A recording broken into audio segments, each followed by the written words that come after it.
Le titre de ce livre, c'est « Les paraboles de notre Seigneur Jésus-Christ ». Nous sommes à la 68e partie de ce livre. Je répète, nous sommes à la partie 68 de ce livre. Il est écrit par le bien-aimé frère Christian Brandt. Chapitre 5, petit 5, les trésors dans le champ. Chapitre 5, petit 5, bas 1, un changement.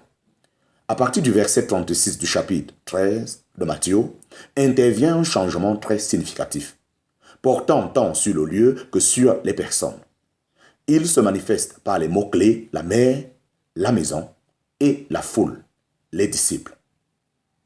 Le Saint-Esprit sépare les 4 premières paraboles des 4 dernières, d'une part en faisant une citation du Psaume 78 et d'autre part en ce que, ayant congédié les foules, il entra dans la maison. À partir de là, le Seigneur est seul avec ses disciples, seul avec ceux qui sont dans la maison, ne restant pas plus longtemps avec les foules qui sont dehors, au bord de la mer. Le moment était venu de révéler les choses qui ont été cachées dès la fondation du monde, en parenthèse, Matthieu chapitre 13, verset 35, Somme chapitre 78, verset 2, et qui n'étaient destinées qu'aux siens. Dans le même sens, les premières paroles du Seigneur étaient la maison. Les premières paroles, dans le même sens, les premières paroles du Seigneur dans la maison sont des paroles d'explication, d'interprétation. Nous avons déjà médité là-dessus à propos de la parabole de l'ivraie dans le champ. Quelle différence sérieuse nous est révélée entre le sort effrayant des professants sans la foi et l'avenir glorieux des vrais enfants de Dieu. Le contraste entre la fournaise de feu et le resplendissement comme le soleil ne parle-t-il pas non plus à nos cœurs? Quand le Seigneur nous amène à voir si loin dans l'avenir, ne devons-nous pas nous poser la question: pourquoi cette révélation influence-t-elle si peu notre vie aujourd'hui? Si telle est la fin des uns d'une part et des autres d'autre part, quels gens devrions-nous être?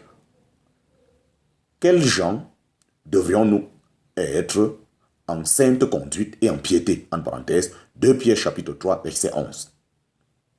Les paroles du Seigneur sont aussi toujours pratiques et ainsi, il conclut son interprétation de la parabole du livret du champ par ces paroles.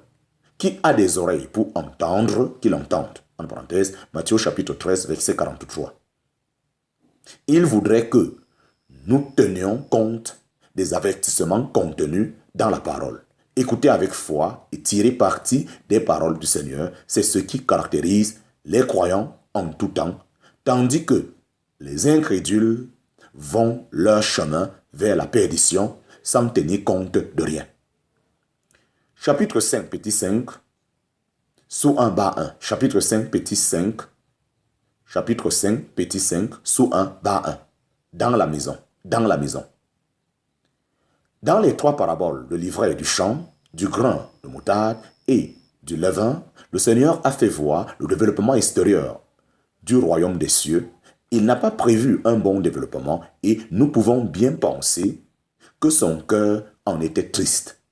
Comment aurait-il pu se réjouir quand cette chose si bien commencée allait dégénérer par les romans? D'autres questions encore s'imposent à nous. N'était-il pas en son pouvoir d'arrêter ce développement du mal? Pourquoi le supporte-t-il? Le royaume des cieux et la chrétienté sont-ils un échec total? Satan peut-il entraver et anéantir les plans de Dieu au point qu'il ne reste pratiquement plus rien de ce qu'il y avait au début? Bien loin d'être découragé et impuissant, le Seigneur donne dans les 2 paraboles suivantes de Matthieu chapitre 13 le côté intérieur et lumineux de l'image, le côté divin, le côté de la foi. Les sages, en parenthèse, Daniel chapitre 12, versets 3 et 10, les disciples du royaume des cieux les comprendraient. Qu'est-ce qui rend si attirantes les 2 paraboles du trésor dans le champ et la perle de grand prix? C'est que le Seigneur Jésus fait connaître les motifs véritables de son cœur, ce qui a influencé son cœur à agir de la sorte. Indépendamment de la forme que son royaume prendrait dans le monde, il y avait quelque chose dans ce royaume qui était en dehors du monde, quelque chose qui attirait son cœur et qui correspondait aux pensées de Dieu. Ces deux paraboles nous montrent donc le but véritable qu'a poursuivi le Seigneur avec le royaume. Elles nous donnent la réponse aux questions évoquées plus haut et qui surgissent devant nous quand nous considérons la chrétienté avec toutes ses incrédulités, ses séparations, sa conformité au monde. Pourtant, auprès du Seigneur, dans la maison, nous pouvons bien reprendre les expressions d'Asaph. Quand j'ai médité pour connaître cela, ce fut un travail pénible à mes yeux jusqu'à ce que je fusse entré dans les sanctuaires de Dieu. J'ai compris leur fin, en parenthèse, Somme chapitre 73, versets 16 à 17. Quand le roi nous conduit dans ses chambres, en parenthèse, Cantique des Cantiques, chapitre 1, verset 4, et nous parle de la richesse de la gloire, de son héritage dans les saints, cela ne peut que nous rendre heureux, car nous connaissons derrière toute chose son amour merveilleux et sa grâce.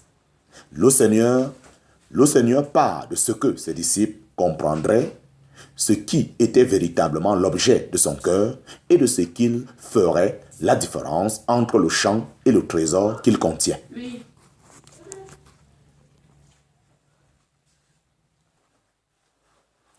Chapitre 5, petit 5 sous 2. Chapitre 5, petit 5 sous 2. Les paraboles et son interprétation. Les paraboles et son interprétation. Encore, le royaume des cieux est semblable à un trésor caché dans un champ qu'un homme, après l'avoir trouvé, a caché, et de la joie qu'il en a, il s'en va et vend tout ce qu'il a et achète ce champ-là. En parenthèse, Matthieu chapitre 13, verset 44.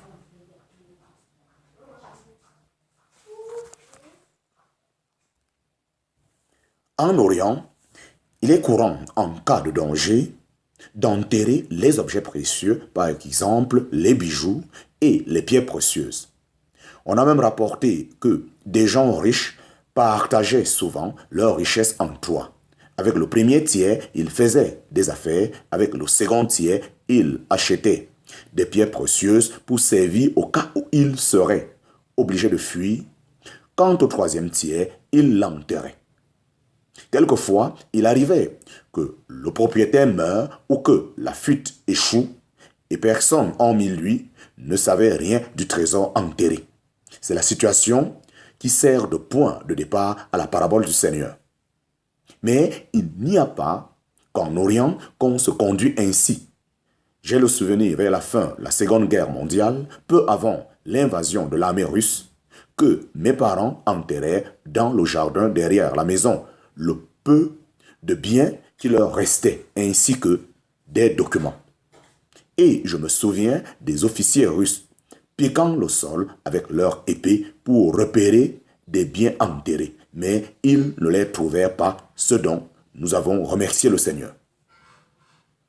Il est important dans la parabole de bien noter ce que le Seigneur dit et ce qu'il ne dit pas. Ainsi, il ne dit pas qui a enterré le trésor, ni pourquoi cette personne l'a fait. Nous ne savons pas non plus quand cela eut lieu, ni combien de temps le trésor est resté en terre. Il n'est pas non plus parlé que l'homme ait cherché le trésor. Malgré cela, cette courte parabole, qui ne comprend que 30 mots en grec, met en avant des mots et des pensées significatifs et sujet à méditation. Le trésor, le fait de cacher, l'homme le champ, le fait de trouver, le fait de cacher une nouvelle fois, la joie, le fait de s'en aller, la vente, ce que l'homme possède, l'achat. Ce que l'homme possédait, l'achat. Des mots significatifs peuvent servir de fil conducteur à la méditation de cette parabole. Chapitre 5, petit 2, bas 2, sous 1. Chapitre 5, petit 5, chapitre 5, petit 5, sous 2, bas 1. Chapitre 5, petit 5, sous 2, bas 1. L'homme. L'homme. L'homme.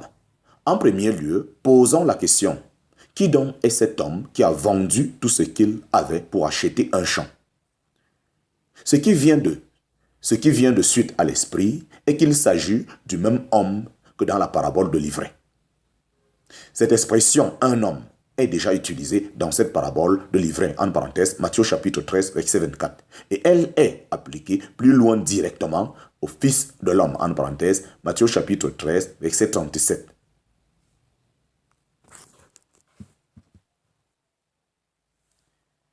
Et elle est appliquée plus loin directement au Fils de l'homme, en parenthèse, Matthieu chapitre 13, verset 37.